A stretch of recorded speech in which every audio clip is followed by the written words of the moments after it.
कोल्हापुरातला विशाळगड अतिक्रमण मुक्त व्हावा यासाठी सकल हिंदू समाजाच्या वतीनं विशाळगडाच्या पायथ्याला महाआरती करण्यात आली।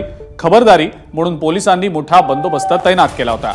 विशाळगड अतिक्रमणावरनं कोर्टात याचिका देखील दाखल करण्यात आलेली आहे आणि याची सुनावणी जलद गतीनं व्हावी अशी मागणी देखील सध्या केली जाते। आमची या निमित्ताने सरकारला मागणी, किल्ल्यावर जवळजवळ 156 अनधिकृत अतिक्रमण आहे। त्यात 3 मजली मशीद सुद्धा आहे। मल्लिकर यांच्या दर्ग्याचं वाढलेलं अतिक्रमण सुद्धा आहे।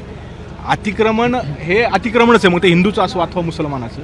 156 अनधिकृत अतिक्रमण ते पुरातत्व खात्याच्या अंतर्गत किल्ला असताना रायगडावरची राजगडावरची एक दगड जरी हलवायचं म्हटलं तरी 1000 परवानग्या शिवभक्तांना घ्यायला लागतात।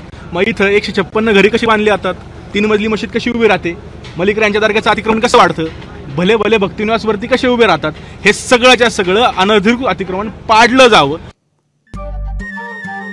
नमस्कार। मन सुद्धा तुझं ही वेगळ्याच प्रकारची मालिका तुम्हा सगळ्यांना खूप आवडली होती। याचा दुसरा सीझन कधी येणार अशी विचारणा झाली। प्रतीक्षा संपली आहे मित्रांनो। येतोय मन सुद्धा तुझंचा दुसरा सीझन। होई मन